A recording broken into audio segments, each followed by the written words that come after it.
I want to tell you that I have come in at a very late hour, at a decisive moment in the history of Pakistan. We are facing the worst crisis in our country's life, a deadly crisis.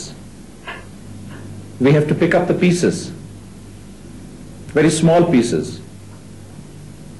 but we will make a new Pakistan, a prosperous and a progressive Pakistan, a Pakistan free of exploitation, the Pakistan envisaged by the Qaid-e-Azam.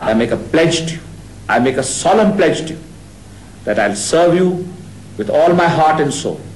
I'll serve you even if it kills me.